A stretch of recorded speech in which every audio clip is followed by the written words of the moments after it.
Hello everybody, my name is Jared Jones and I am the site supervisor here at Sutter's Fort State Historic Park here in the middle of Midtown Sacramento. Today is August 12th and today is a pretty historic day for the fort. This is a pretty notable day in the fort's history that I will be talking about because 85 years ago is when John Sutter arrived a mile north of here on the banks of what is now the American River. So 185 years ago is when his landing party will arrive. John Sutter will claim this area of the Sacramento Valley as his. Land that had been inhabited for thousands of years since time immemorial by the Nisenan, Miwok, and Maidu native people. Those are large tribal names, by the way.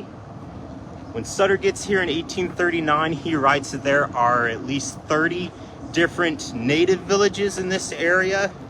Some of the village names are the Momoi, Sacramento, Hock, Sama, Kadema, Ochejumne, Cosumne, Mokelumne, and the largest village near the confluence of the Sacramento and American Rivers, the Pusune village.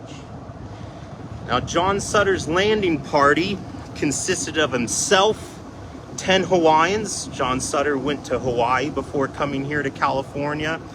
3 sailors and a large bulldog. I'm not going to go into the full history of the fort or anything like that. I highly recommend you researching more about the fort. A really good book to read would be Albert Hurtado's John Sutter, A Life on the Northern Frontier. It's the latest biography of John Sutter, which was published in 2006. But what does this day mean for us here at Sutter's Fort State Historic Park? This is a day that has actually been inaccurately represented in our city's history. In 1939, there was a centennial. This was to celebrate 100 years of Sacramento being a city. We had events here. That is when the tree that you see here was planted when it was about 5 feet tall, which means this tree is also sort of celebrating over the this month its 85th birthday of being here. But that was a celebration of sorts of the founding of Sacramento, even though Sacramento was actually not founded as a city until January 1849. John Sutter Jr.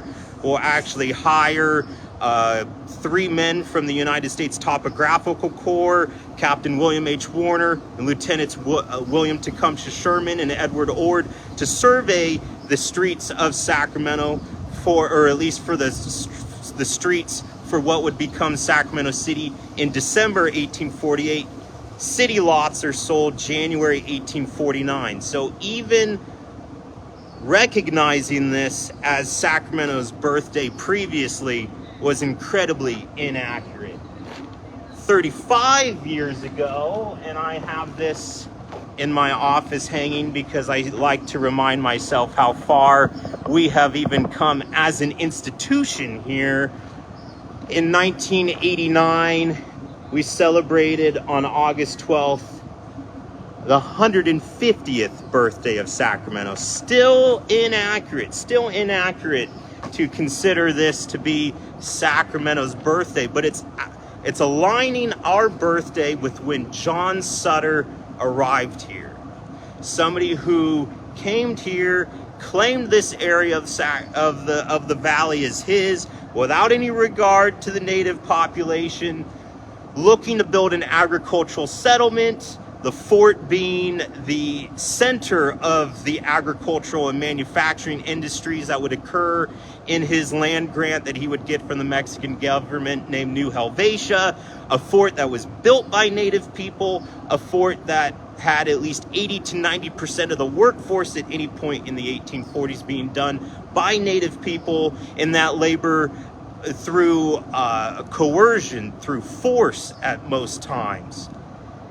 So here, even 10 years ago, and I've been working here at Sutter's Fort for over 10 years now, so I could tell you that I was here when we commemorated the 175th anniversary of Sutter's Landing. So it wasn't a celebration, but still a commemoration. This was an event that we had a lot of different historical organizations here at us. We had many different living history demonstrations as well. Here we are 185 years later after John Sutter arrived. We're not celebrating the day. We're not commemorating the day either, but we are still observing and remembering this day.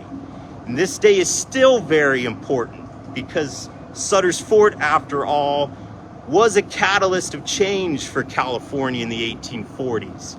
It is this site, and it still is a lasting site. This place carries a lot of historical weight for what will occur even after the fort is abandoned in 1850. We are still observing this because it is when John Sutter will come and initiate colonization here in the Sacramento Valley. This place will permanently change the lives of native people in the valley and also start to change the landscape of in the environment here. It's not to say that we shouldn't still remember these historical events. These are still really important to how Sacramento even comes to be as a city 10 years later after John Sutter arrives here. It's just that we're looking at these things through a whole different historical approach.